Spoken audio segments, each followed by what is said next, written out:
1949, Guy de Rothschild torna-se chefe do banco francês. Guy de Rothschild, nascido em 1909 e falecido em 2007, foi presidente da Companhia do Chemin de Fer, Dinard, entre 1950 e 1968. A Companhia Ferroviária Francesa foi fundada por seu bisavô James de Rothschild. Guy lutou na Segunda Guerra Mundial e foi condecorado com o Prêmio do Corps de Guerre, Cruz de Guerra.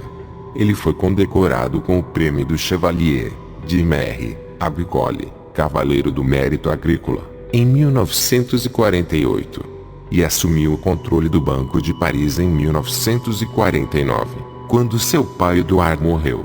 Guy esteve na Société MM de Rothschild Frères entre 1936 e 1967, e foi presidente do Banco Rothschild entre 1968 e 1978. 1950, Guy de Rothschild torna-se presidente da Companhia do Chemin de Fer Dinard.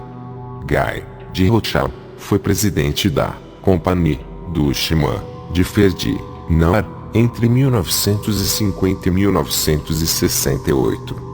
O vencedor da licitação para financiar a linha Nord foi o Barão James de Rothschild, nascido em 1792, falecido em 1868, que previa sua Chemin de Fer Dinard, rodando inicialmente entre Paris e Valenciennes, juntando-se às linhas austríacas construídas por seu irmão, Salomão, e desenvolvendo um sistema ferroviário pan-europeu. O monumental terminal de Paris, do Nord, foi testemunha dessa visão. James tornou-se um verdadeiro pioneiro das ferrovias europeias, construindo uma complexa rede ferroviária em 10 países. Israel aprova sua lei do retorno, garantindo a cada judeu de qualquer parte do mundo o direito de estabelecer-se no Estado de Israel. Contudo, os palestinos, ainda que tenham morado por lá por muitos anos, tiveram negado esse direito. 1951, apesar de formalmente criado em 13 de dezembro de 1949, como Instituto Central de Coordenação, o Mossad só foi formalizado em março de 1951. O slogan do Mossad é algo bem bizarro: por meio do engano, farás guerra.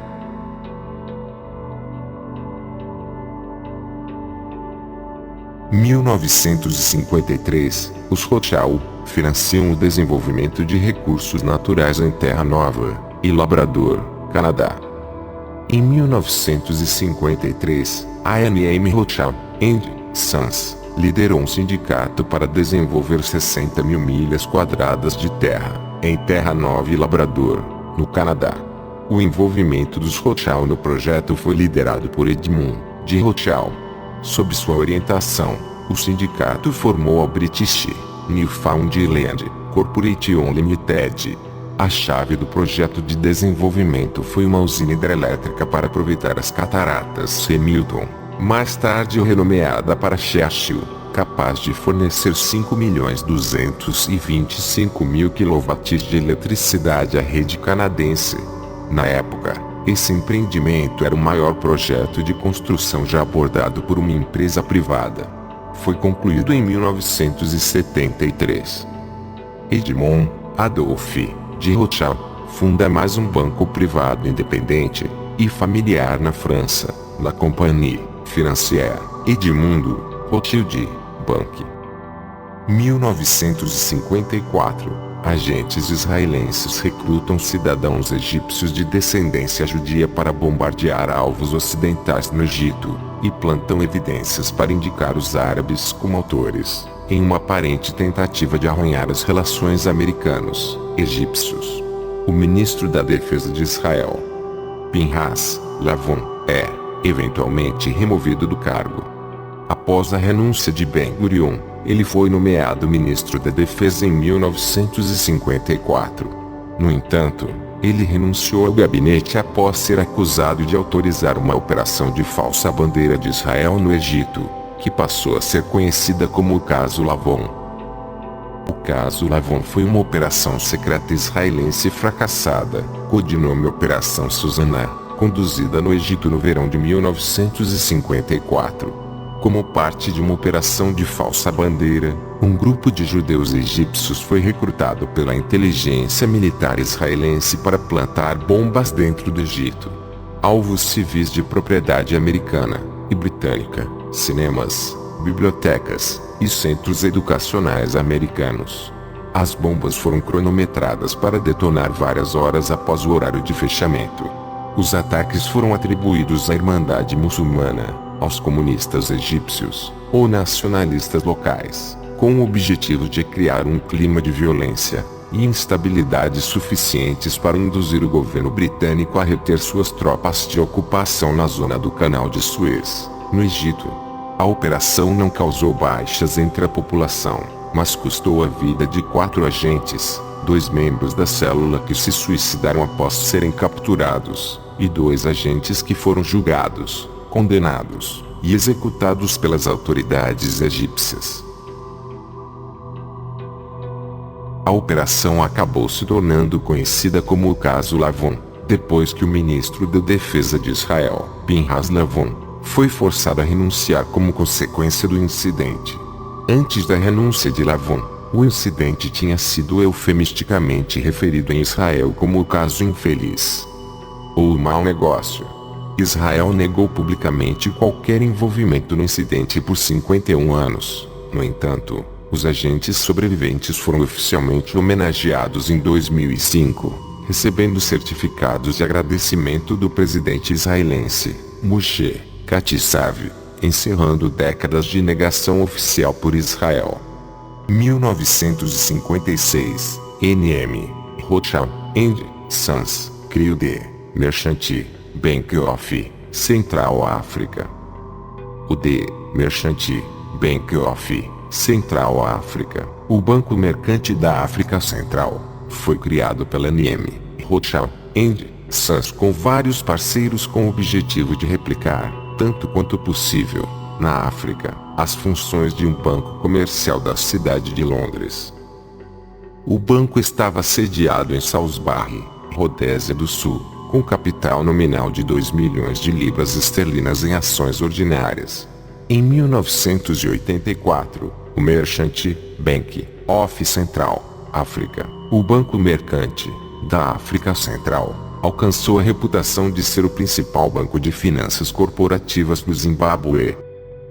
Em 1956, Leopold de Rothschild, nascido em 1927 e falecido em 2012, ingressou na empresa da família em New Court. Leopold era o filho mais novo de Lionel Nathan de Rothschild, nascido em 1882, falecido em 1942, e Mary Louise Beer, nascida em 1892, falecida em 1975. Leo, como era conhecido, foi criado principalmente na Exbury House, sua propriedade paterna em Hampshire. Durante a Segunda Guerra Mundial, Leo foi evacuado por 3 anos para a América do Norte com outros jovens primos Rothschild, da Áustria e da Inglaterra. Retornando em 1943, Leo foi para Harrow, depois passou seu serviço nacional na Marinha Real servindo no cruzador Kenya. Ele foi para o Trinity College, em Cambridge, para aprender francês e russo. Depois de deixar Cambridge, e breve treinamento em outros bancos, Leo ingressou nos negócios da família em New Court.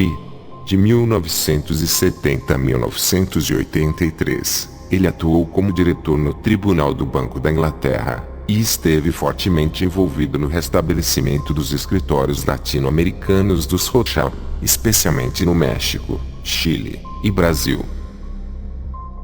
1957, James e Dorothy de Rothschild entregam o Waddesdon Manor à nação.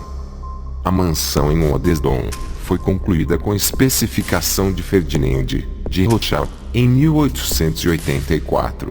Inspirado pelos castelos de Valois, Ferdinand empregou Gabriel Hippolyte d'Estaing para construir para ele sua própria casa de campo em estilo francês. com torres e escadas externas, como ele tinha visto enquanto esteve em Touraine. A casa espetacular combinava com o interior. Muitos dos móveis e quadros eram do interior parisiense do século XVIII. Após a morte de Ferdinand, em 1898, a propriedade passou para sua irmã Miss Alice e, em 1922, para seu sobrinho James, nascido em 1878 e falecido em 1957.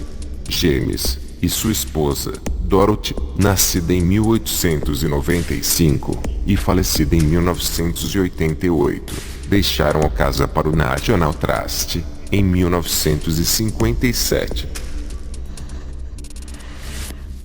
Maurice de Rothschild morreu neste ano. 1958. Dorothy de Rothschild cria a Iad Hanadiv.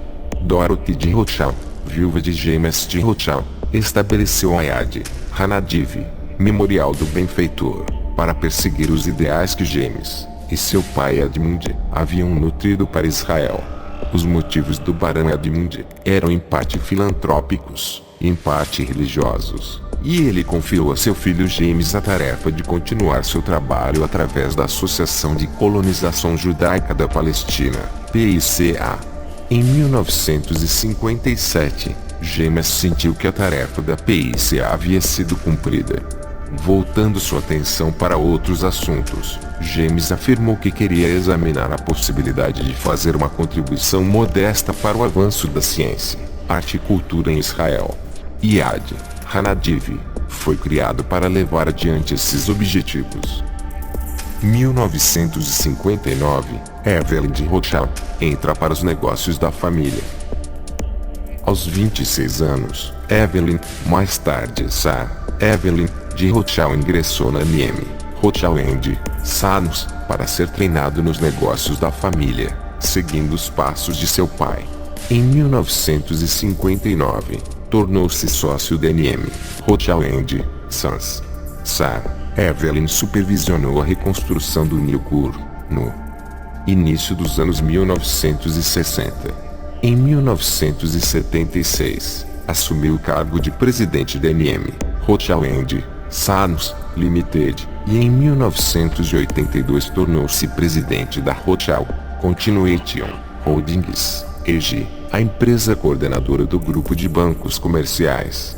Ele serviu até 2003, quando supervisionou a fusão das casas francesas e britânicas da família. 1960, Edmund de Rothschild torna-se sócio sênior da Casa de Londres. Edmund de Rothschild, nascido em 1916 e falecido em 2009, tornou-se sócio sênior em 1960, gerenciando um período de consolidação da empresa. Presidente do banco em 1970, quando a NM Rothschild & Sons se tornou a última casa receptora de Londres a abandonar seu status de parceria privada. Durante seu mandato, ele supervisionou a reconstrução de New Kur, o fortalecimento dos laços com o Japão e o desenvolvimento de um grande projeto de infraestrutura em Terra Nova. Ed, como era conhecido, renunciou à presidência em 1975. Ed morreu em 2009, aos 93 anos.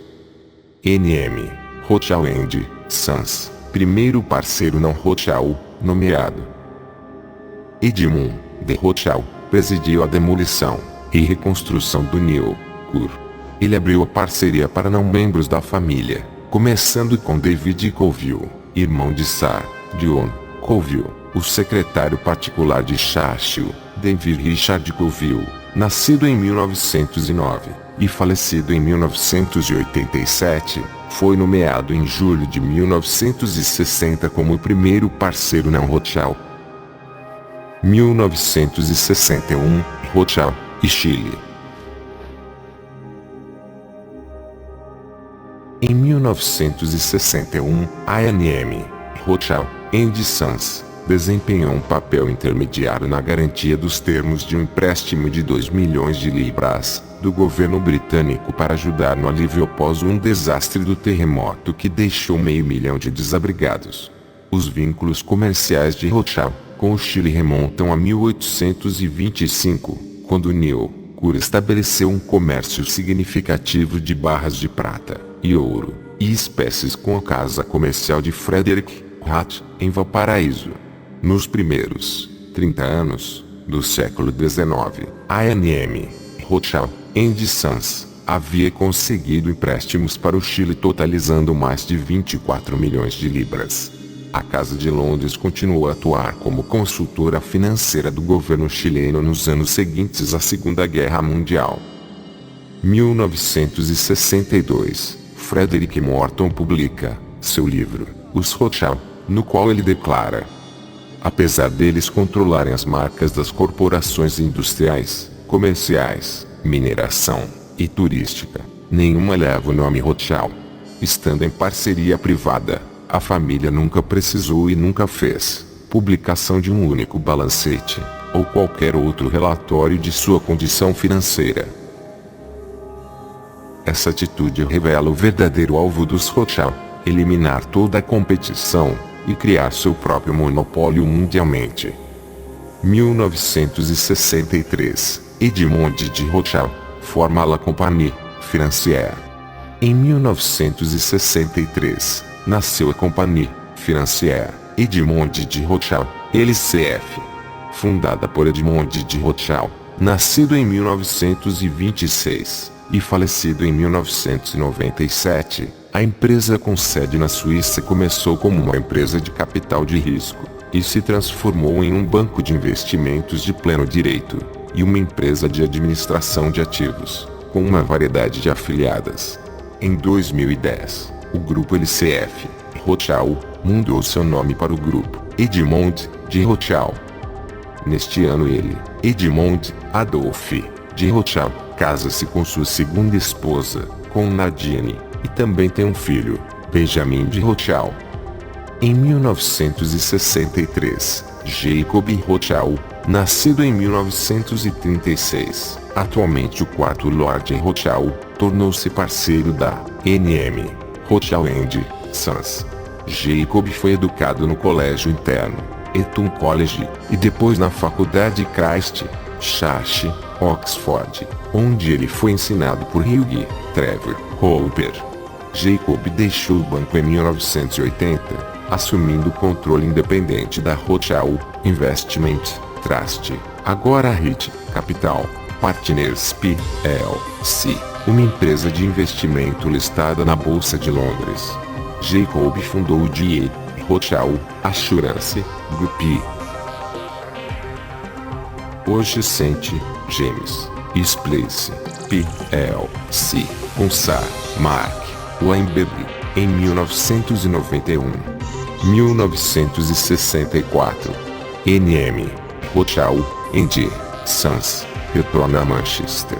Em 1964, a A&M Rothschild & Sons retornou a Manchester, com a abertura de um novo escritório na cidade.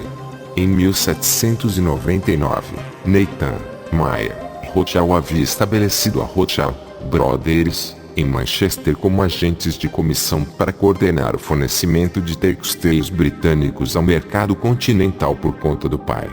Ele rapidamente construiu uma reputação impressionante de comerciante de sucesso. Nathan viveu em Manchester por uma década, revolucionando o comércio têxtil. Quando Nathan se mudou para Londres em 1809, os negócios de Manchester foram assumidos por um de seus funcionários, Joseph Barber. A empresa deixou de negociar com o nome Rothschild em 1811. 1965, há suspeitas não confirmadas, se sim ou não, que Israel obtém, ilegalmente urânio, enriquecido de NUMEC, Nuclear Materials and Equipment Corporation.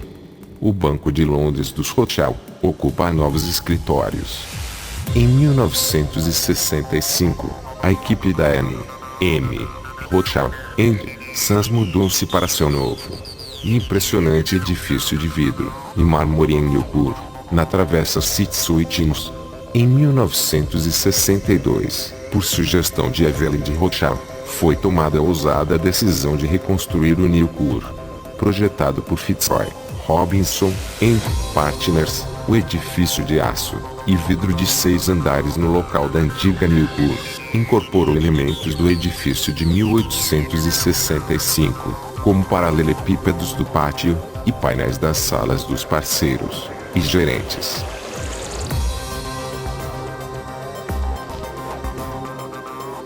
Em 1966, a cerimônia de dedicação do Knesset acontece. Em 1957, James de Rothschild, nascido em 1878 e falecido em 1957, acabou deixando uma quantia em dinheiro para financiar a construção da Casa do Parlamento Judaico, o Knesset. Em uma carta ao então primeiro-ministro Davi Ben-Gurion, James escreveu que o edifício Knesset se torne um símbolo aos olhos de todos os homens da permanência do Estado de Israel. Essa cerimônia contou com a presença de Dorothy de Rothschild, esposa do falecido James. 1967 era o 4º dia do conflito que mais tarde ficaria conhecido como a Guerra dos 6 Dias. Israel já aniquilara a força aérea de seus oponentes árabes e tomara territórios como a península do Sinai. Ali perto, a cerca de 25 quilômetros da costa, um navio espião americano patrulhava o mar Mediterrâneo. A embarcação foi atacada por jatos e barcos torpedeiros, que, soube-se mais tarde, pertenciam às forças armadas israelenses.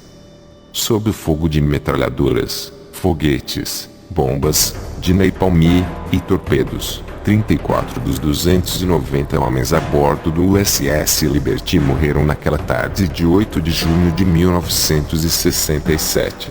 Outros 171 ficaram feridos. Israel logo assumiu a autoria do ataque, pedindo desculpas e informando que havia confundido a embarcação com um navio egípcio.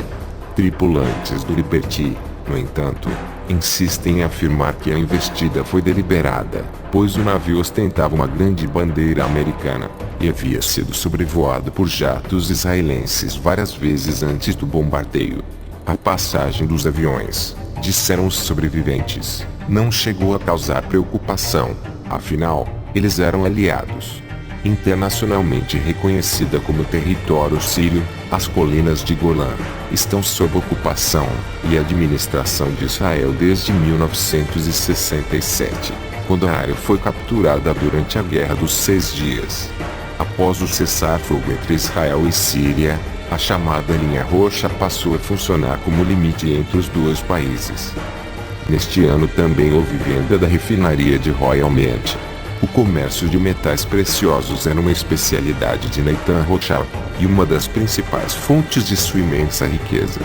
Essas transações levaram os Rothschild a um estreito relacionamento com o mercado de ouro, que se estendeu a resgatar o Banco da Inglaterra da beira do desastre, com grandes injeções de ouro em 1825, e a sediar o Gold Fixing diário, de 1919 a 2005. De 1852 a 1967, os Rothschild eram os arrendatários da Royal Mint refinaria, dando a eles uma posição única no refino de ouro em Londres. A refinaria foi vendida para a Engelhard Industries Limited, encerrando mais de um século de produção de ouro Rothschild.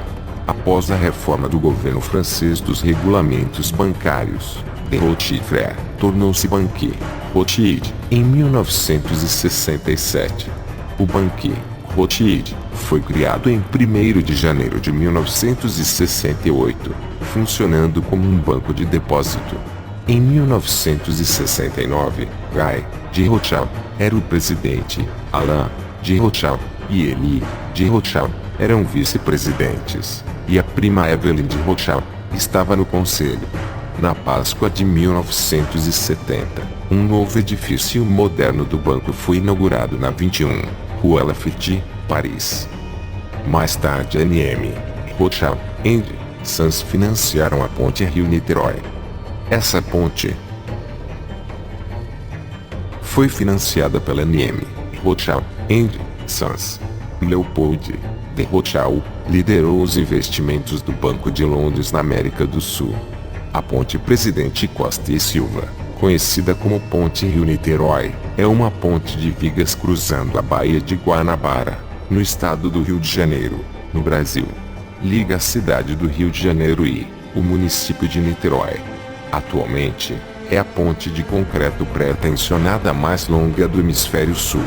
Desde a sua conclusão entre 1974 e 1985, foi a segunda ponte mais longa do mundo, perdendo apenas para a ponte do Lago Pontchartrain. 1968, criação do Rothschild Bank AG. O Rothschild Bank AG foi estabelecido em Zurique por membros das famílias britânica e francesa Rothschild em 1968. Desde então, tornou-se um grupo internacional de bancos privados com escritórios e representantes nas principais cidades do mundo, atendendo a uma base de clientes internacionais variada. O Rothschild Bank AG fornece serviços bancários privados e de gerenciamento de ativos a indivíduos, famílias e instituições de caridade em todo o mundo. A empresa está sediada em Zurique, Suíça. Noemi Melfen, esposa de Maurice de Rothschild, morreu neste ano. 1970, enquanto trabalhando para o senador Henry Jackson, Richard Perle é pego pelo FBI, entregando informação confidencial para Israel. Nada é feito. Em 1970, o primeiro-ministro do Reino Unido, Edward Heath, nomeou o Lord Rothschild, Victor, para liderar uma revisão de todos os departamentos do governo britânico.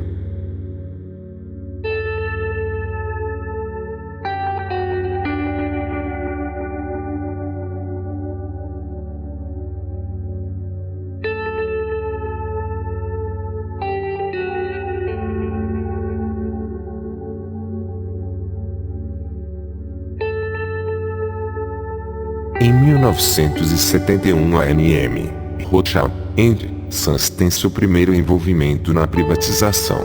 O governo britânico pediu à ANM, Rothschild & Sons que administrasse a venda da Industrial Reorganization Corporation. Em 1971, sob a presidência de Sir Evelyn de Rothschild, a ANM, Rothschild & Sons iria lidar com muitas privatizações do governo nas décadas de 1980. Em 1990. Em 12 de dezembro de 1972, Maria Helena de Rothschild, membro da família elitista mais poderosa do mundo, realizou um baile surrealista no Château de Ferrières, uma das mansões gigantescas da família. Embora esses eventos sejam geralmente extremamente secretos, fotografias desse baile, em particular, surgiram na web. Em suma, é uma mistura de um estilo de baile de máscaras do tipo de olhos bem fechados, misturado com o estilo dos vídeos pop de Lady Gaga. Na verdade, por trás da brincadeira, essas fotos revelam a ideologia subjacente e o estado mental da elite oculta, que são, aparentemente, também usados em incontáveis vídeos musicais com o tema MK Ultra, Illuminati, conforme já abordado extensamente em nosso canal. O convite da festa foi escrito na ordem inversa. Era necessário um espelho para ser lido. Inversão é um grande negócio em um estado de mente satânico. A Château de Ferrières foi acesa em vermelho para fazê-la parecer como se estivesse pegando fogo.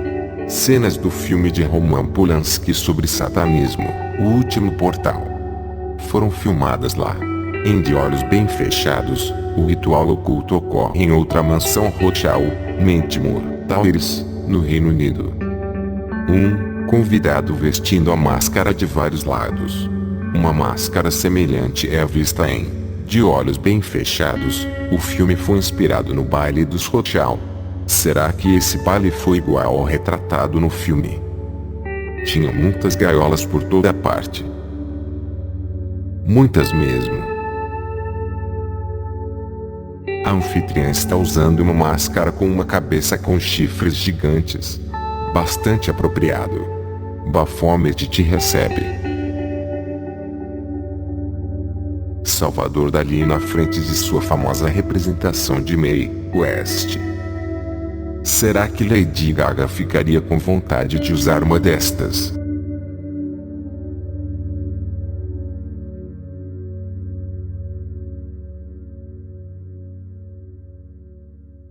Na mesa de jantar estão bonecos desmembrados e crânios rachados. Essas imagens também são prevalentes em inúmeros vídeos musicais. É exatamente a cultura MK da elite oculta. Nessa foto vemos uma espécie de manequim aludindo a um cadáver deitado sobre a mesa. 1973, NM Rothschild Sons Limited assessorou a Rolls-Royce. NM Rothschild Sons Limited assessorou a Rolls-Royce Holdings Limited em sua flutuação em maio de 1973. Em 1987, os Rothschild foram novamente nomeados consultores financeiros da Rolls-Royce e subscritores líderes na privatização de 1,4 bilhões de libras esterlinas.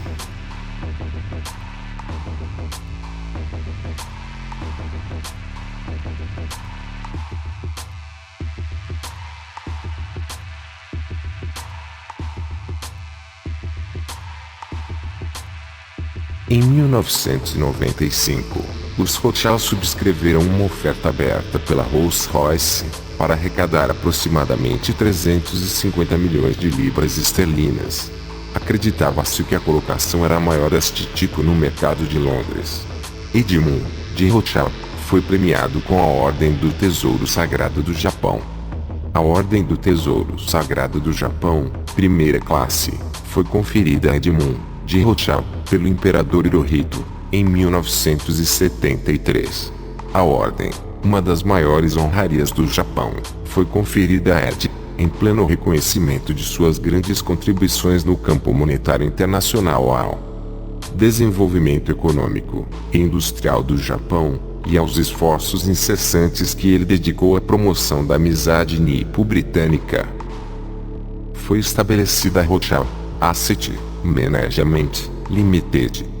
A divisão de investimentos do Banco de Londres foi incorporada separadamente como NM Rothschild Asset Management Limited em 1973, tornando-se sua empresa irmã em 1986.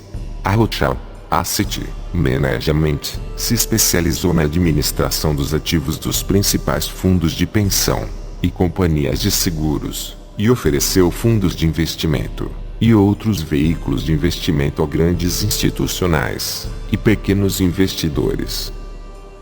NM Rothschild Sons Limited financia ferrovias em Hong Kong. NM Rothschild eram co-gerentes do Klein Ortiz e do Banco de Hong Kong no financiamento do regime de transporte de massa, um sistema ferroviário subterrâneo em Hong Kong.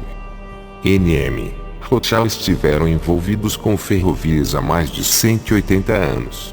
No século XIX, em países tão distantes como o Brasil, a Índia e a África do Sul, os Rothschild foram solicitados a levantar o financiamento para o desenvolvimento de linhas para abrir novas regiões e transportar os bens que deveriam construir riqueza nacional.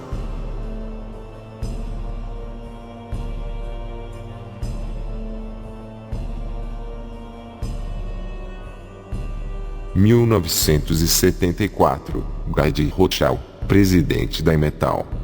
O longo envolvimento dos Rothschild com a mineração recebeu um novo impulso com a Metal em 1974. A mineração foi apenas um dos interesses consideráveis de matérias-primas dos Rothschild franceses. Essa empresa, por suas preocupações com minerais, seguiu a venda de 50% da mineradora Lane Kelly a uma empresa do governo francês. A Metal cresceu rapidamente, adquirindo interesses nos Estados Unidos e na Grã-Bretanha. A casa francesa perdeu sua participação na empresa quando o banco foi nacionalizado em 1981. 1975, Victor, terceiro Lord Rothschild, nascido em 1910 e falecido em 1990, tornou-se presidente da NM. Rothschild Sons Limited, sucedendo a Edmund Rothschild, que se aposentou após 36 anos de serviço na empresa da família. Victor se tornou o terceiro Lord Rothschild em 1937 com a morte de seu tio, Walter. Durante a Segunda Guerra Mundial, Victor trabalhou para o serviço de inteligência. Após a guerra, Victor combinou seus interesses acadêmicos com o trabalho para a indústria. Em 1961, começou a trabalhar na Shell Research Limited, da qual foi presidente de 1963 até a sua aposentadoria em 1970. De 1971 a 1974, ele foi o primeiro diretor-geral da equipe central de revisão de políticas. De 1975 a 1976, Victor presidiu a NM Rothschild Sons Limited e permaneceu ativo na empresa até sua morte. 1978.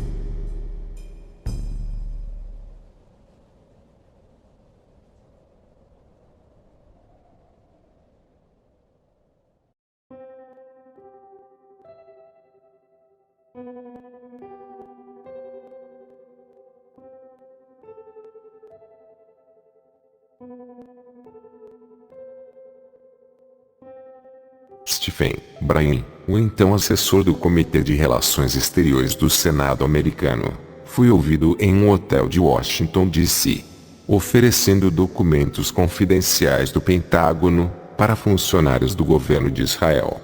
Mais tarde, Bryan obtém um advogado, Nathan Lewin, e os investigadores do FBI e do Departamento de Justiça reuniram evidências suficientes das atividades do Dr. Bryan para recomendar que ele fosse levado a um júri investigativo por espionagem.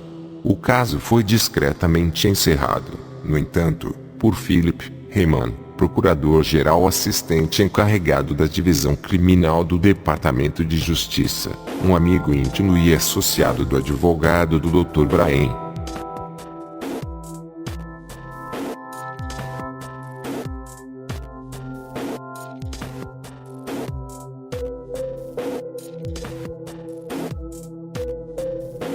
Bryan mais tarde vai trabalhar com Richard Perle. 1979.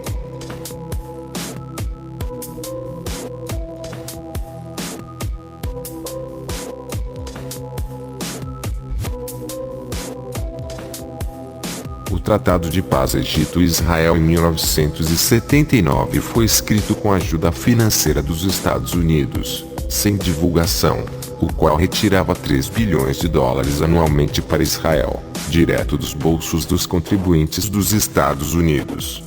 NM Rothschild Sons assessoram projetos de desenvolvimento na China. Em 1977, às vésperas da reabertura do comércio com a China, Evelyn Rothschild, na qualidade de presidente da The Economist, visitou a China e abriu caminho para novas visitas de representantes do banco, que, por sua vez, puderam discutir possíveis interesses, concentrando-se particularmente em ouro e câmbio. Como resultado direto do programa das 4 modernizações anunciado pelo governo chinês em 1975, que visava fortalecer os campos da agricultura, indústria, defesa e ciência, empresas estrangeiras foram convidadas a participar e auxiliar em vários projetos de desenvolvimento na China. Entre as empresas britânicas trazidas para a China dessa maneira em 1979 estavam o Conselho Nacional do Carvão e a Northern Engineering Industries, que concorreram à construção de 2 usinas geradoras de energia, uma perto de Pequim e a outra na província de Jiangsu. NM Rothschild Sons Limited era consultor financeiro para esses esquemas. 1980, Jacob Rothschild estabelece a RIT. Jacob, quarto Lord Rothschild, ingressou na NM Rothschild Sons em 1963. Ele deixou a empresa da família em 1980 para buscar interesses comerciais independentes, incluindo a Rothschild Investment Trust, agora AIT, Capital Partners PLC, IG, Rothschild Assurance Group, agora Ascent, Genesis Place PLC, juntamente com várias outras empresas de sucesso. Jacob desempenhou um papel de destaque na filantropia artística na Grã-Bretanha. Em 1988, ele herdou de sua tia, Dorothy de Rothschild, as propriedades de Waddesdon e Athrop, em Buckinghamshire, construídas pelo Barão Ferdinand de Rothschild na década de 1880, e legadas ao National Trust, em 1957 por James de Rothschild. Neste ano também começou o fenômeno global da privatização. Os Rothschild estão por trás disto desde o início, de modo a acertar o controle de todo o patrimônio público e privado mundialmente. 1982, nacionalização do banco francês. Banque Rothschild, o negócio francês dos Rothschild, estabelecido por James de Rothschild em 1812, foi um dos 39 a serem nacionalizados pelo governo francês. O negócio tornou-se a Compagnie Européenne de Banque. Mas com a nacionalização, o Banco Rothschild não chegara ao fim na França. Após a nacionalização do negócio, a família Rothschild estabeleceu uma nova operação bancária, usando a empresa familiar Paris Orleans.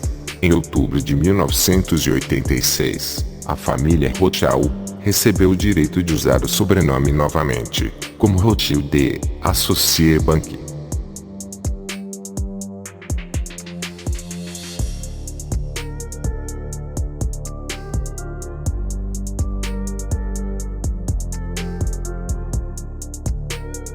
De 16 a 18 de setembro deste ano, o futuro primeiro-ministro de Israel, e então ministro da Defesa, Ariel Sharon, foi acusado de ser um dos responsáveis pelo massacre de 1.000 a 2.000 homens, mulheres e crianças, em massacres de Sabra e Shatila. –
1984, privatização da British Telecom.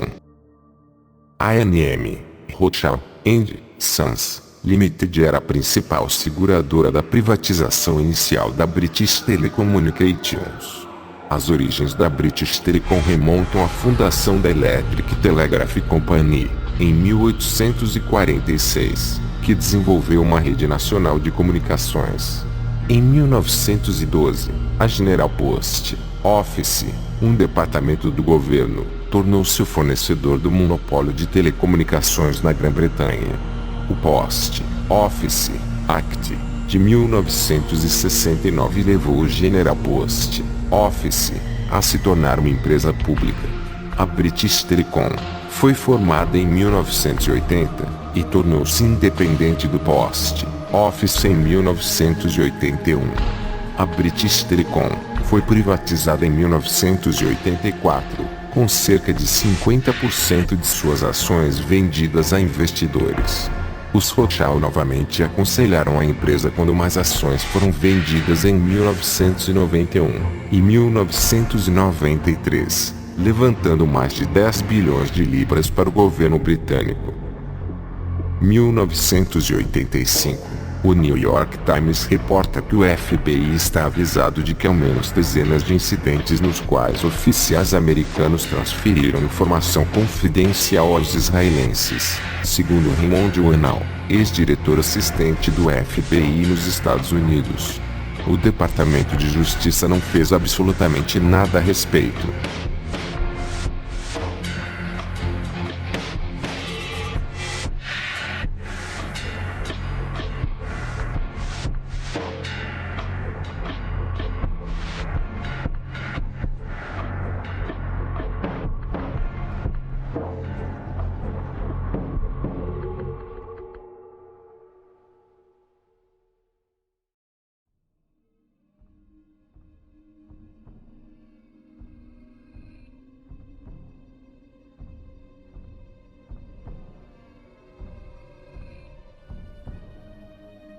Richard Smith, o proprietário da Milco, foi acusado oficialmente de enviar secretamente aparelhos detonadores de armas nucleares para Israel.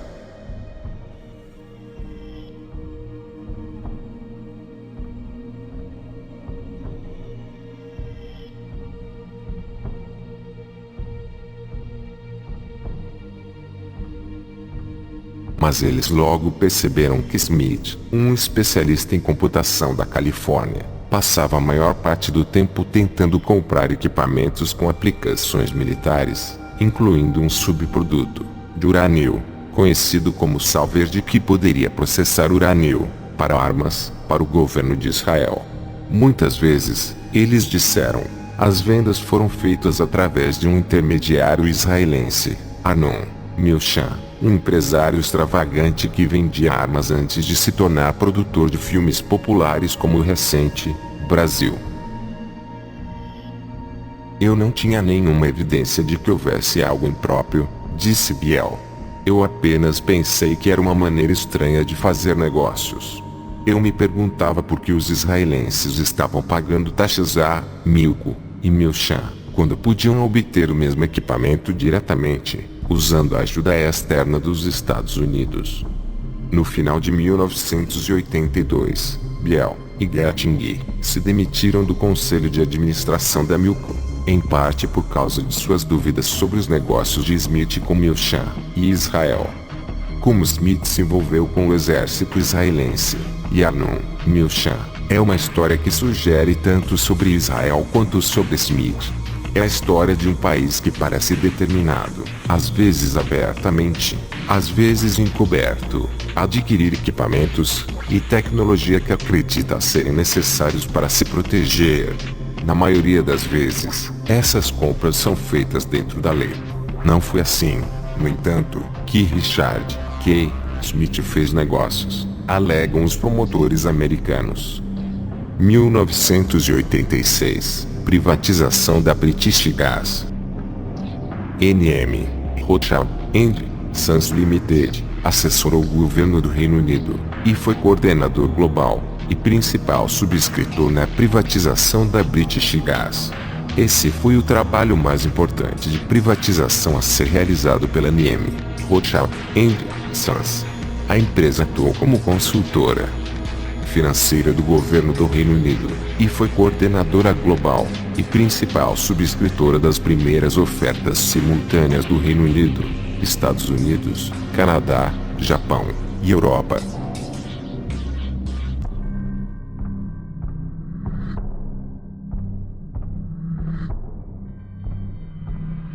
Israel confirma que está com o técnico nuclear, que estava perdido.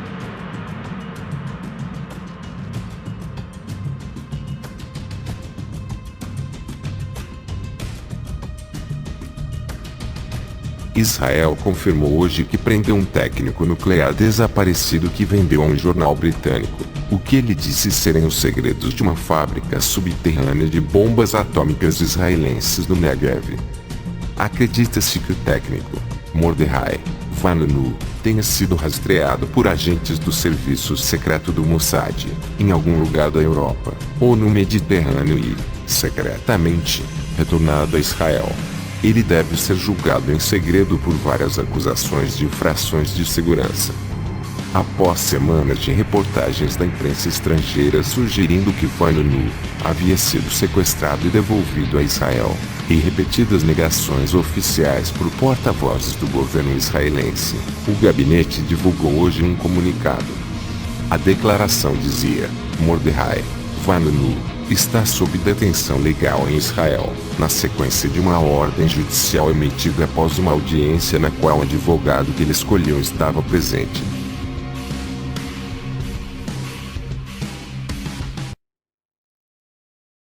A declaração acrescentou que, como o caso estava agora no tribunal, os regulamentos israelenses proíbem a publicação de mais detalhes.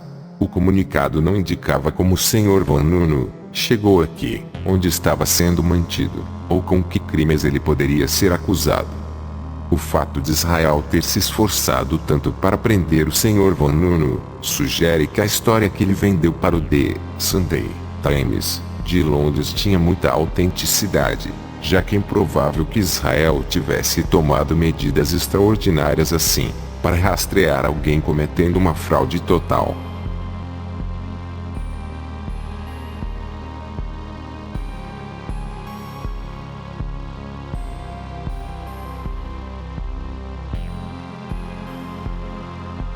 O Sunday Times, em sua edição de 5 de outubro, publicou fotos e deu detalhes intricados do centro de reatores nucleares de Israel em Dimona, no Negev, onde Vanunu trabalhava como técnico por 10 anos, antes de ser demitido por causa de uma redução de orçamento, em novembro de 1985.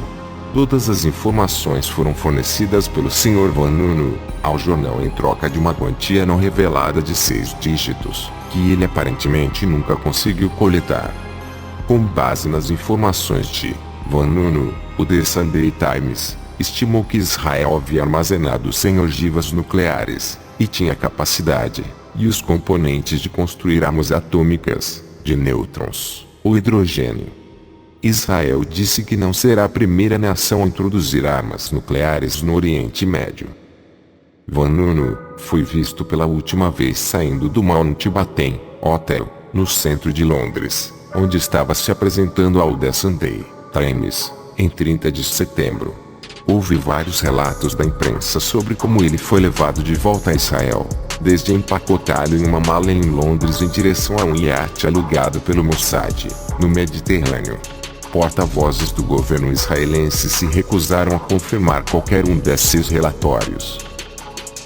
Após esse episódio, Mordechai Vanunu se tornou vítima de perseguição e hoje é preso político de Israel pelo simples crime, entre aspas, de denunciar o programa nuclear sionista. 1987, venda da British Petroleum. ANM, Rothschild & Sons Limited, foi consultora financeira do governo do Reino Unido na venda de sua participação remanescente de 31% na British Petroleum, a maior oferta secundária já vista fora do Japão, com 5 ofertas públicas simultâneas e uma oferta gerenciada globalmente. A conexão dos Rothschild ao petróleo remonta à década de 1880, quando os Rothschild haviam investido em uma refinaria de petróleo em Fiume, no Mar Adriático, e desejavam fornecê-lo com petróleo russo. Emprestaram dinheiro para concluir uma ferrovia, e providenciaram o transporte de petróleo russo para a Europa. Em 1886, os Rothschild formaram a Companhia de Petróleo do Mar Cáspio e do Mar Negro, conhecida desde sempre por suas iniciais russas, BNI, T.O., em Batumi, e logo se tornaram o segundo maior grupo de petróleo da Rússia.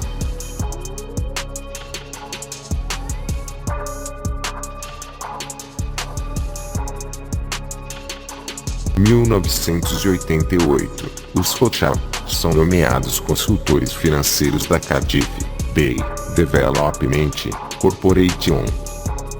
A ANM Rothschild, da Inglaterra, foi nomeada consultora financeira da Cardiff Bay Development Corporation (CBDCE) na renovação de 1,5 bilhões de libras da área da Baía, incluindo a construção de uma barragem na Baía.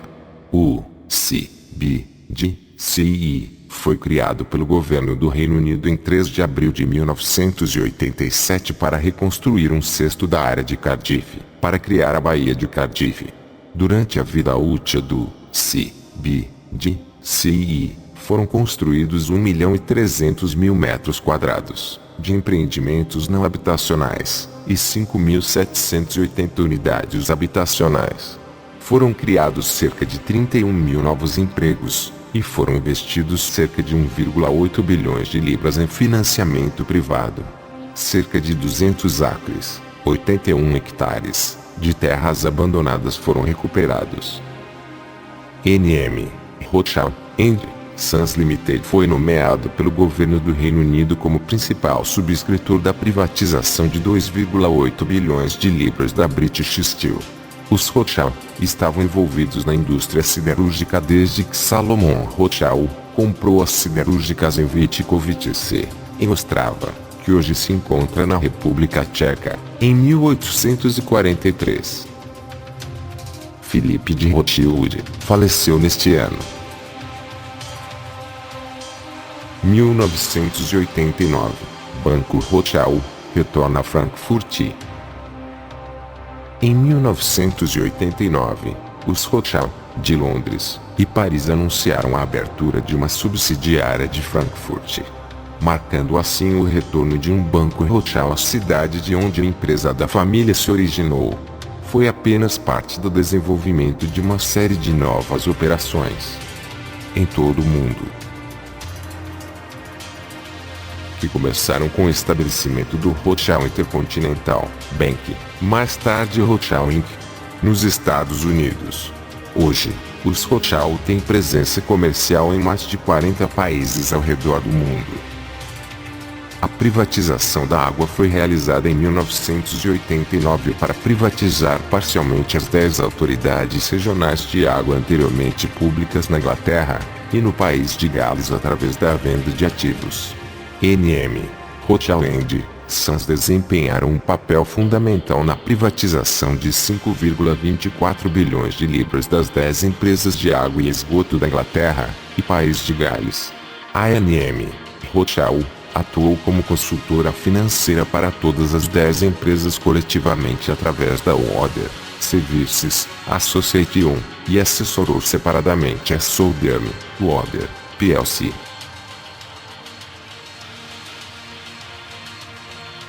Em 1990, a ANM Rothschild & Sons Limited assessorou as 12 empresas regionais de eletricidade na Inglaterra e no país de Gales na privatização de 5,2 bilhões de libras esterlinas. Esse foi um dos muitos envolvimentos da empresa no setor elétrico no mundo inteiro.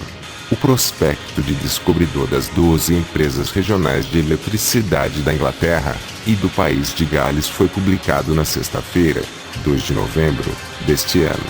A ANM Rothschild & Sons atuou como consultora financeira das 12 empresas coletivamente, bem como assessorou várias delas individualmente. A ANM Rothschild & Sons Limited, Denver, foi criada para levar a experiência do Grupo Rothschild em financiamento de recursos naturais para o coração da base e mineração de metais dos Estados Unidos.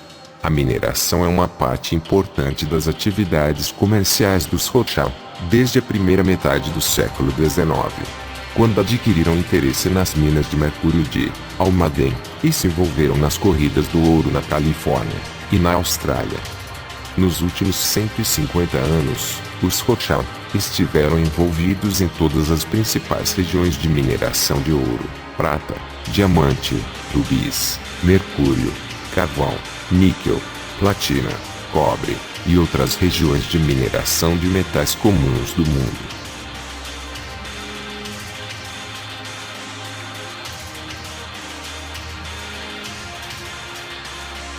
1992, inauguração do novo edifício da Suprema Corte israelense. Antecipando as celebrações do centenário marcando o estabelecimento dos primeiros assentamentos agrícolas em Israel, apoiados pelo barão Edmond de Rothschild. Dorothy de Rothschild, a viúva do filho de Edmond, James, procurou comemorar esta realização com um gesto simbólico, a investidura de um edifício de importância nacional. Em novembro de 1992, foi inaugurado o edifício da Suprema Corte em Jerusalém. Proposto e apoiado por Yad Hanadiv, a fundação criada por Dorothy de Rothschild. Depois que um local foi selecionado na Cordilheira de Givat Heim, foi realizado um concurso de arquitetura que estipulava que o design da nova estrutura deveria estar em harmonia com o edifício Knesset, situado ao sul. A competição foi vencida pelos arquitetos Ada Carmi Melamed e Ron Carmi. We already know that modern-day Israel, at least in an earthly sense, had a lot to do with the efforts of the Rothschilds. Some more symbolism that gives that away can be found in the Israeli Supreme Court. Built in 1992 in Jerusalem, it sits next to the Knesset, which is the main political building in Israel. Also funded by the Rothschilds, the Knesset is the legislative branch of the Israeli government, where laws are enacted and heads of state are elected. Here's the picture of the Supreme Court.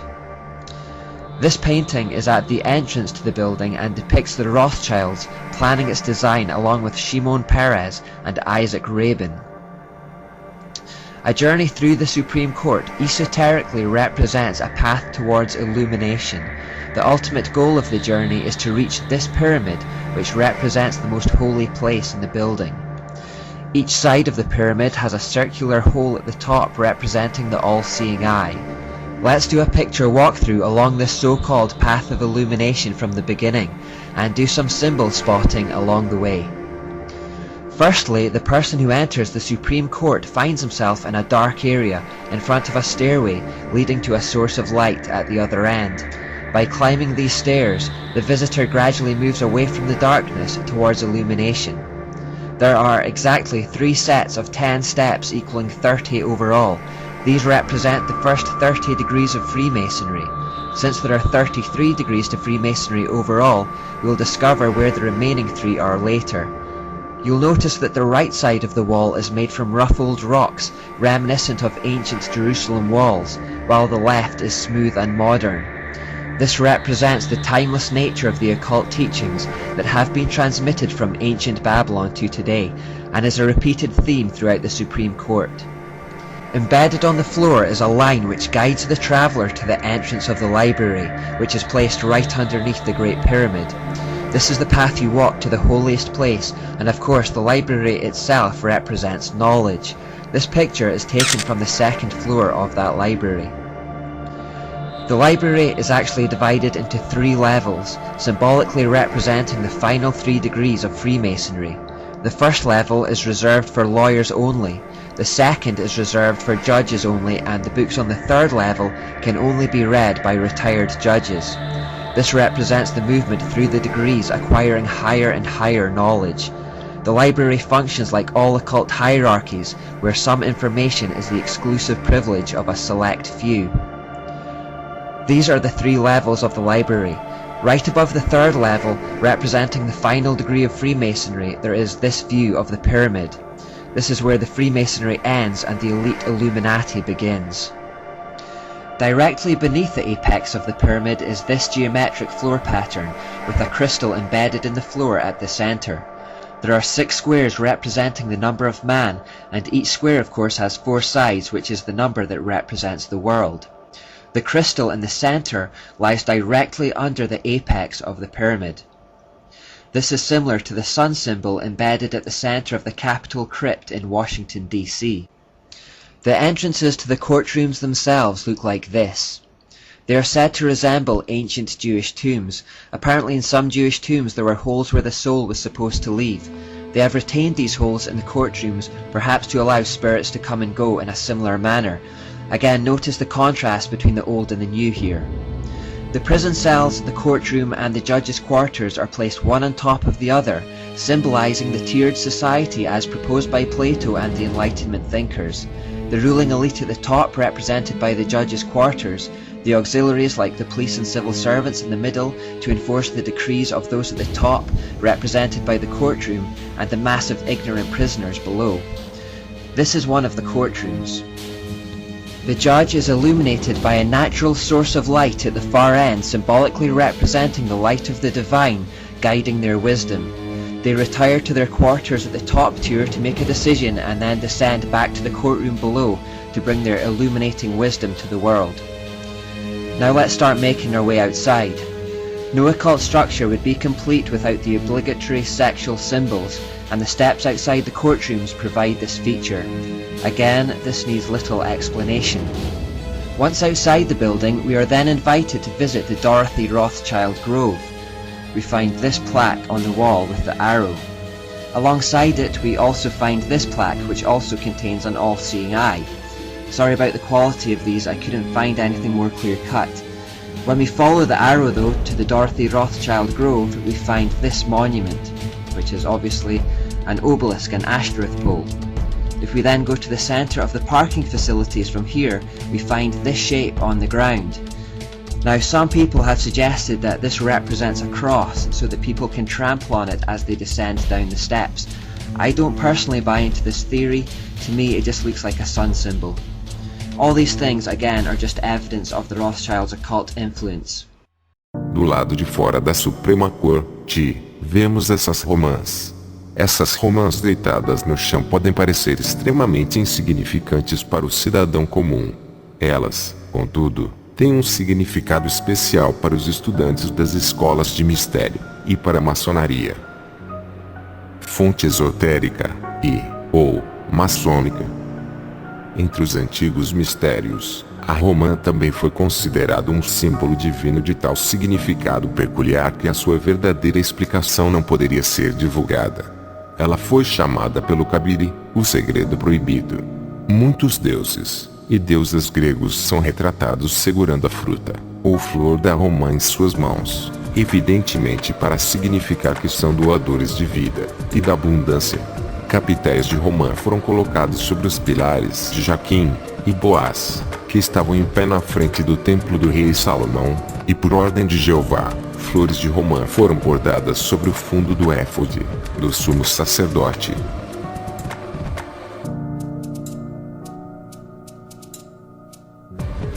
Como afirma o maçom autor deste livro esotérico, Manly P. Hall, romãs foram colocadas em cima dos dois pilares que estão na frente do templo de Salomão. Se você tiver um conhecimento mínimo dos ensinamentos maçônicos, você sabe que o templo de Salomão e os pilares chamados Jaquim e Boaz são de extrema importância nos seus ritos e teorias. As referências da construção do Templo de Salomão em Jerusalém foram incluídas nos rituais dos maçons desde os tempos antigos. Ou quem vê o vídeo, não sabe por que eles chamam o deus deles de Gadu, grande arquiteto do universo, e a simbologia que usam se referencia à construção. Em cada grau maçônico, que vai do 1 ao 33, simboliza os estágios dessa construção. Todos os rituais de elevação de grau, ou qualquer outro ritual maçônico pode ser encontrado no Tanar, conhecido de forma equivocada como Antigo Testamento. Pode ser encontrado em 1 Reis e 2 Crônicas. Os relatos históricos desses livros são muito semelhantes aos ritos maçônicos. É uma pena, os iniciantes e os velhos maçons nunca analisaram essa simbologia em seu contexto original. Eles iriam descobrir a exatidão dos relatos bíblicos. O interesse no Templo de Salomão não é para menos, a não ser profaná-lo um dia e afrontar o eterno. Em toda a história da humanidade houve grandes construções como a Torre de Babel, cujo objetivo da construção era da autoexaltação e rebelião contra Deus, ou então as pirâmides do Egito, local onde um homem, conhecido como Faraó, era considerado como um deus, apesar de que as pirâmides não foram mencionadas na Bíblia. Por que foram escolher logo o Templo de Salomão? Ou então por que a palavra templo? Por que não usou catedral, basílica, ou outros termos? A resposta está na sabedoria de Salomão. O templo de Salomão denota a razão e inteligência para o maçom. E eles tentam conjecturar, ou melhor, especular sobre isto, já que a maçonaria é chamada de maçonaria especulativa. Mas agora é sobre o contexto real e original que iremos abordar, refutando toda essa falácia e sincretismo religioso propagado pelo perverso maçom Manly P. Hall, em seu livro esotérico, Os Ensinos Secretos de Todas as Eras, no qual lemos anteriormente. A fruta da romã é uma das frutas mais importantes mencionadas na Bíblia. É uma das mais antigas frutas cultivadas do mundo, que se acredita originar da Pérsia por volta do ano 2000 antes da Era Comum. De fato, algumas pessoas acreditavam que esse fruto é o fruto original que Adão e Eva comeram no Jardim do Éden, que resultou em seu banimento do jardim. Um dos frutos mais estimados da tradição judaica, vários versículos da Bíblia no Tanar mencionaram a romã, que faz alguém perguntar se existe algum significado espiritual que o Deus deseja comunicar através desse fruto estranho e avermelhado. Examinaremos os vários lugares da Bíblia em que a romã foi mencionada, e extrairemos o simbolismo espiritual que as Escrituras querem nos dizer.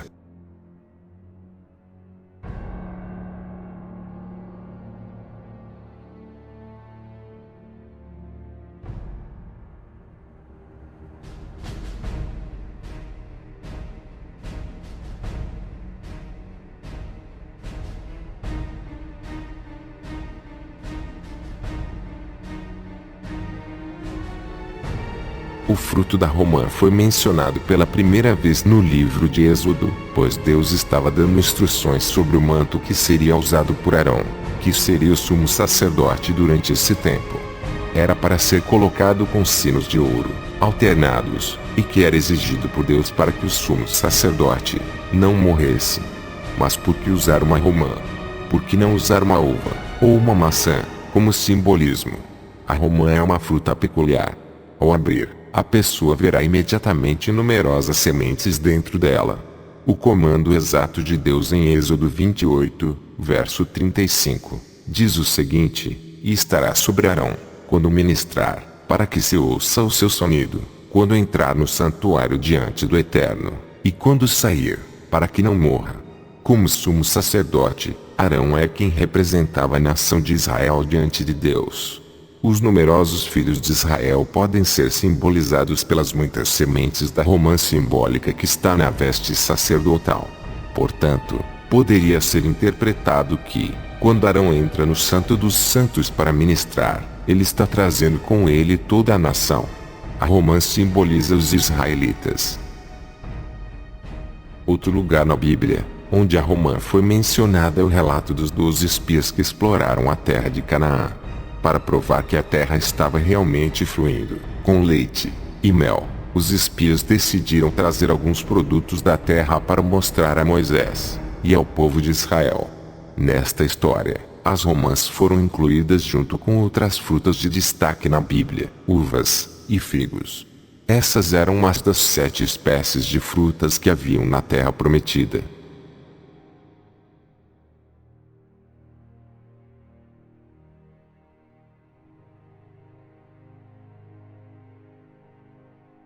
A fruta da romã neste caso é um simbolismo de terra fértil. Deus, em sua incrível bondade e provisão, deseja abençoar ricamente seus filhos. As romãs, juntamente com outros frutos da terra que os espias tomaram, eram a prova do que Deus traria aos israelitas. Sua provisão na terra, onde ele os levaria. Em suma, sua fidelidade. Um símbolo de prosperidade e bênção para o povo. Os 2 pilares de bronze de Salomão são outro lugar de destaque onde a romã recebeu menção especial, que é o foco do nosso estudo, para mostrar o real significado deste versículo tão deturpado por maçons, esotéricos, e até mesmo vários youtubers, que dizem o templo de Salomão ser de origem maligna. Mal sabem eles que estão blasfemando contra o Criador ao dizer isto. Muitos aí dizem que Deus não estabeleceu o templo, conforme diz o Novo Testamento, que está cheio de adulterações, que o Altíssimo não habita em templos feitos por mãos de homens. Mas será que isso é verdade?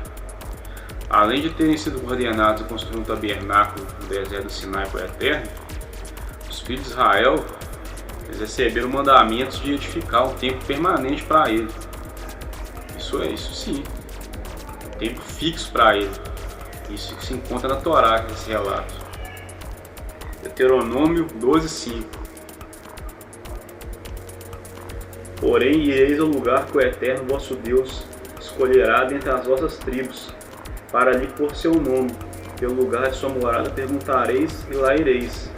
E levareis ali vossas ofertas de elevação, vossos sacrifícios, vossos dízimos e vossa oferta de primícias, vossas promessas, vossos votos, as vossas ofertas voluntárias, os primogênitos de vosso gado e de vosso rebanho. Continuando. E será então no lugar que escolheu o Eterno vosso Deus, para fazer morar o seu nome. Para lá levareis tudo que vos ordeno, as vossas ofertas de elevação, os vossos sacrifícios, vossos dízimos e ofertas das vossas primícias, e tudo que há de melhor que prometerdes ao Eterno. Está em Deuteronômio 12, verso 11. Aí continua o verso 13. Guarda-te de ofereceres tuas ofertas de elevação em todo lugar que vires, senão no lugar que escolheu o Eterno, numa de suas tribos. Ali oferecerás tuas ofertas de elevação, e ali farás tudo o que eu te ordeno. Continua. Agora vamos ler Deuteronômio 14, 23, 24.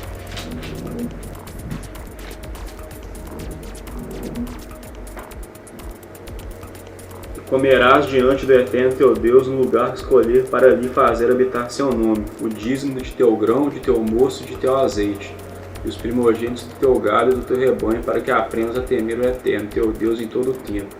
E se o caminho for longo, de modo que não o possas levar, por estar longe de ti o lugar que escolheu o Eterno teu Deus para lhe pôr seu nome, pois te abençoará o Eterno teu Deus para teres produção abundante.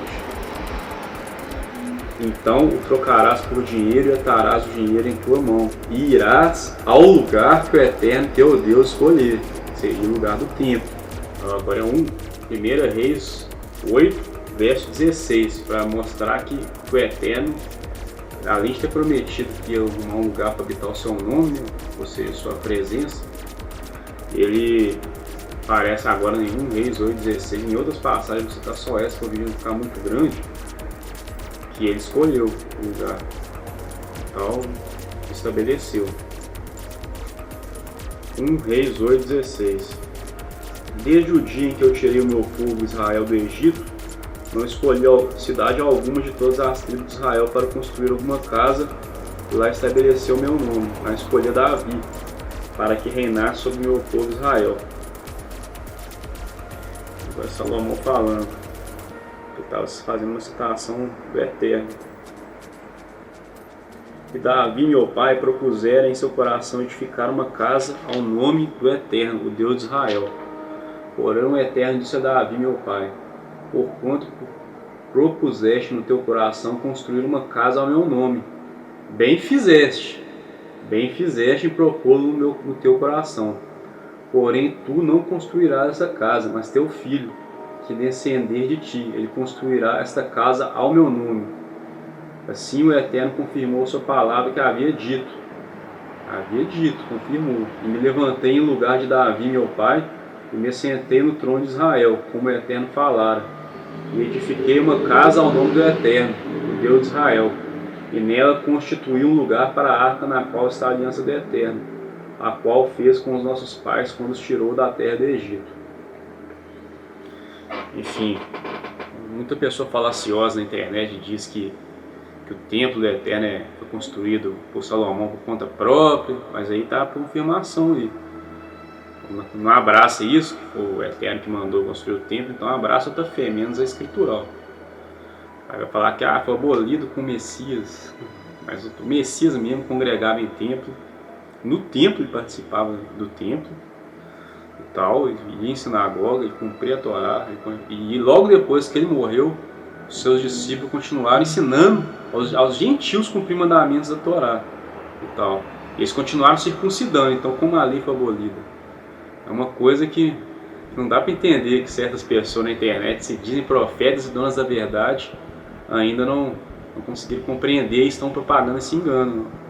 É uma doutrina muito negativa essa de anomia e desprezo da Torá. No grego ainda fica mais claro ainda. Quando está escrito lei, e com traço negativo, a palavra nomos, ou seja, menos, e a palavra nomos significa lei. Menos lei, ou seja, sem lei. Entendeu? Anomos. E essa palavra anomos está várias onde está escrito iniquidade ou iníquo, tem a palavra anomos, ou seja, a iniquidade das escrituras é uma pessoa que não tem a lei, que não respeita a lei. Como já disse num vídeo, na passagem de Provérbios, Salomão diz que aquele que despreza a lei, até sua oração é abominável. E tem repetição disso no Novo Testamento. Mas enfim, eu estou passando as dicas aí para quem quiser pesquisar mesmo de fato, for sincero, porque nessa internet está difícil demais, é muita mentira. Então, como eu já tinha falado, eu só quis falar isso tudo para contextualizar o que eu estava falando, porque tem muita gente na internet que fala que não foi Deus que estabeleceu o templo. Não significa que Deus vai morar naquele templo ali. Significa que ali vai manifestar sua presença de forma grandiosa. É por isso que ele cobrava tanta santidade daquele povo e tal, e prescreveu tantas leis para aquilo, para que seja algo muito santo, muito elevado, para que ele possa estar habitando ali, ele possa estar se manifestando. Não é um tempo totalmente literal, como muitos pensam, não.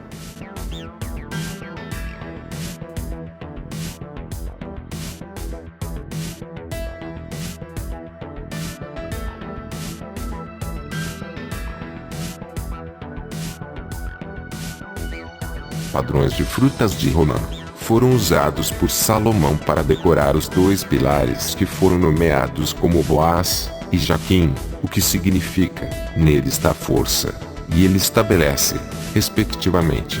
Ou seja, Deus concede, estabelece, a força.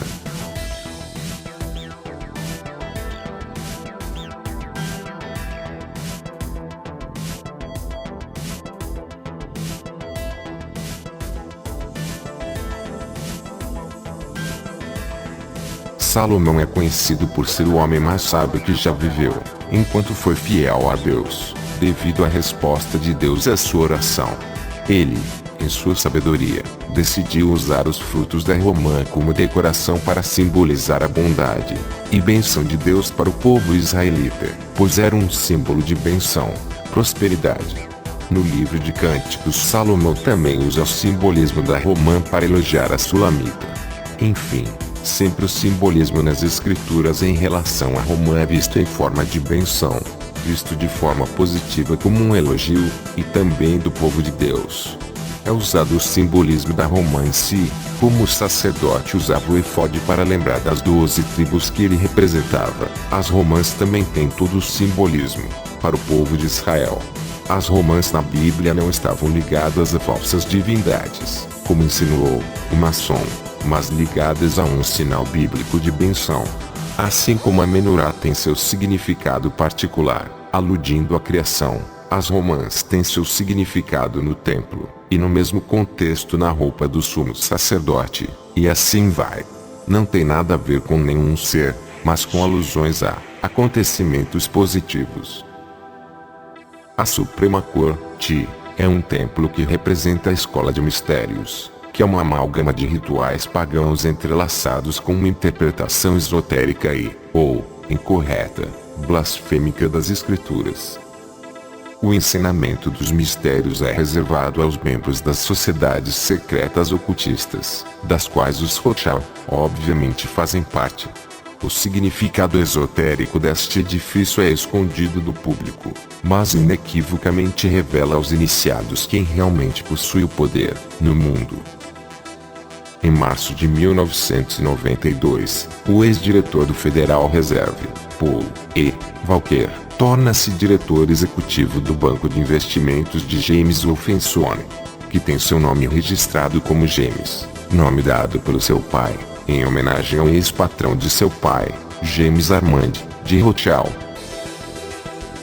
Seymour Moiron, Hershey, nascida em Chicago, 8 de abril de 1937, que é um jornalista investigativo norte-americano, ganhador do Prêmio Pulitzer, de reportagem internacional, e especializado em geopolítica, atividades dos serviços secretos e assuntos militares dos Estados Unidos, escreveu em sua obra The Sense of Tion: inteligência obtida ilicitamente estava voando volumosamente de Lacan, uma unidade secreta de inteligência israelense, acrônimo hebraico para Bureau de Relações Científicas, para dentro de uma unidade de inteligência israelense com codinome Jumbo, e estava adicionada nas marcas de segurança nos documentos tal nome.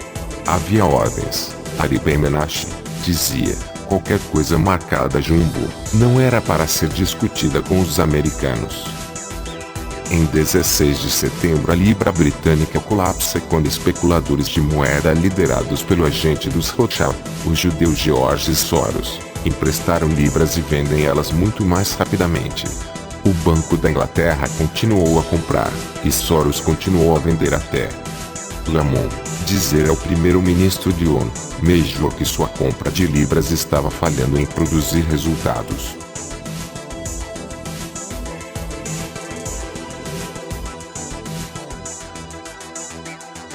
Isto resultou que o chanceler do Tesouro Britânico, Norman Lamont, anunciou um aumento na taxa de juros de 5% em um dia, e como resultado levou a Grã-Bretanha a uma recessão. Os documentos do Tesouro divulgados hoje sob o ato da liberdade de informação revelam que o custo total do desastre econômico da Quarta-feira Negra de 1992 pode ter sido de apenas 3,3 bilhões de libras em vez dos 13 a 27 bilhões de libras estimados anteriormente.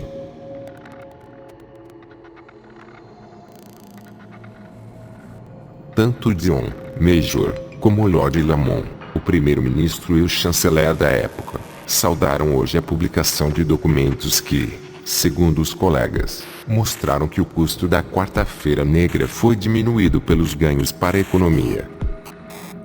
Apesar da satisfação dos trabalhistas pelo fato de os eventos de 16 de setembro de 1992 terem sido ressuscitados semanas antes de uma provável eleição geral, a papelada pode colocar uma inclinação revisionista no dia em que a Grã-Bretanha abandonou o mecanismo de taxas de câmbio, ERM, e as taxas de juros dispararam 5% em 4 horas. Isto é exatamente o sinal esperado para os Rothschild, depois que eles tinham privatizado o patrimônio britânico durante a década de 80 e 90, levando o preço da ação subir, e então colapsando os mercados. Eles poderiam comprá-los por centavos de libras, exatamente uma cópia idêntica do que Nathan Meyer Rothschild fez à economia britânica há 180 anos antes, em 1812. Em março de 1993, a MM Rothschild Sons Limited começou a assessorar a Realtrek em todos os assuntos relevantes relacionados à reestruturação da indústria ferroviária britânica, incluindo a privatização de 1,95 bilhões de libras esterlinas por oferta pública. O anúncio ocorreu uma semana depois que Lord Oakham, ex-ministro do gabinete, ingressou em seu conselho. Essa nomeação causou polêmica porque Rothschild aconselharam as empresas regionais de eletricidade na privatização quando Lord Oakham era secretário de Estado da Energia.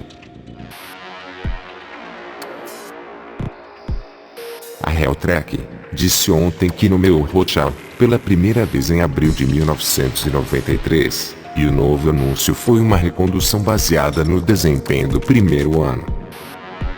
Rothschild, que assessoraram o governo na privatização de gás e eletricidade, e assessoraram as empresas de água, e a British Telecom, na privatização, afirmou que antes da criação da Realtrek, havia aconselhado a British Rail sobre como os operadores deveriam obter acesso à infraestrutura da Realtrek.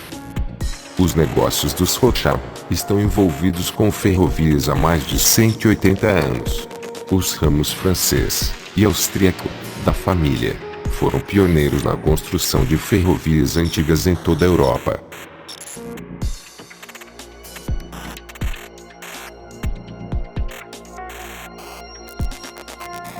Também em 1993, os Rothschild reabriram o mercado de títulos conversíveis entre o euro e a libra esterlina, que estava adormecido. Lideraram o gerenciamento de 3 emissões de euro conversíveis em fevereiro e se tornaram o principal gerente de tais questões no Reino Unido. As 3 emissões, que juntas arrecadaram mais de 310 milhões de libras esterlinas, foram Northern Foods, Sun Alliance e BPB Industries. Neste mesmo ano, a A&M Rothschild Sons Limited, Austrália, começou a comprar barras de ouro e prata de importância histórica. Isso ficou conhecido como a Coleção Rothschild, ou a coleção da indústria de barras de ouro em todo o mundo. Tornou-se a maior e mais importante coleção de barras de ouro e prata contemporâneas em todo o mundo, incluindo mais de 1000 barras sobre a cultura e historicamente importantes, de 145 fabricantes de 35 países.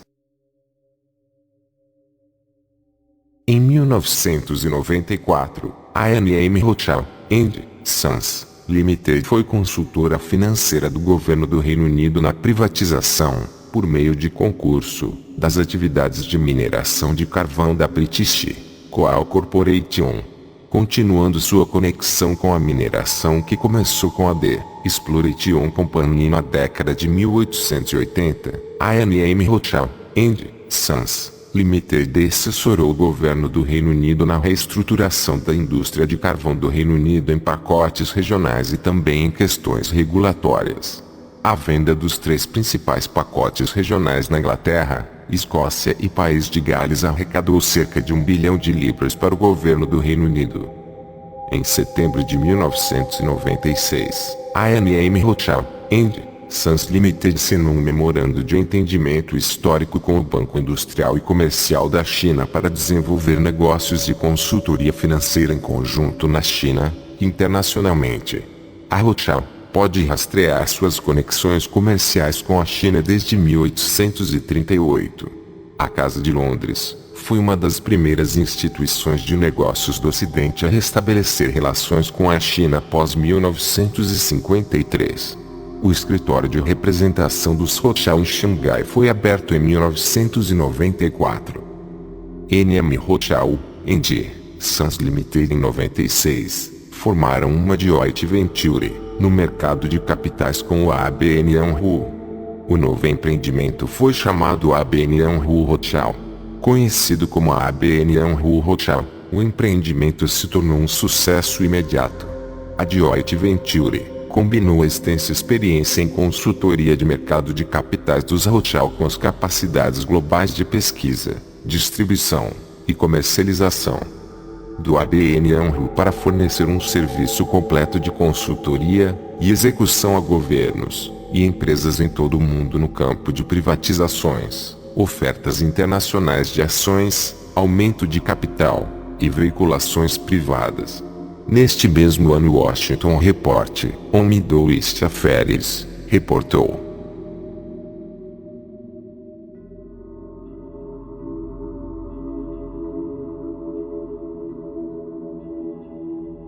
dias depois que o aviso do DIS se tornou público, no entanto, o Escritório-Geral de Contabilidade, o braço investigativo do Congresso, divulgou um relatório desclassificado que também incluía inúmeras revelações sobre espionagem contra os Estados Unidos por seus aliados.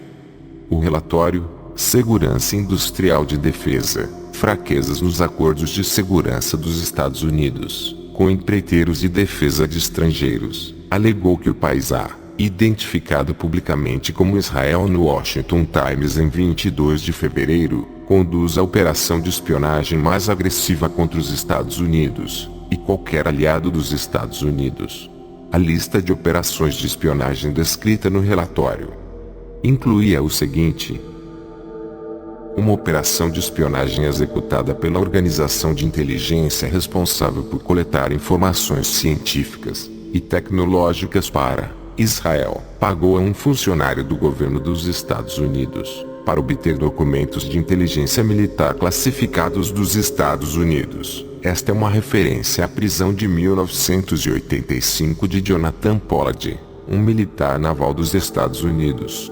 Analista de inteligência que forneceu à Agência de Espionagem de Israel Lacan cerca de 800.000 páginas de informações classificadas de inteligência dos Estados Unidos. Em 12 de maio deste ano, a embaixadora dos Estados Unidos na ONU, e judia, Madeleine Albright, quando apareceu no programa 60 Minutos, foi questionada pela correspondente Leslie Stahl, em referência aos anos dos Estados Unidos liderando sanções econômicas e bombardeios contra o Iraque. We have heard that 500,000 children have died.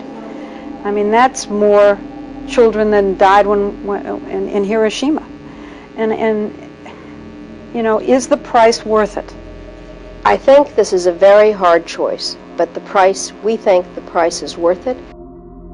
Tudo indica que este genocídio não causou muita comoção no povo americano. Triste.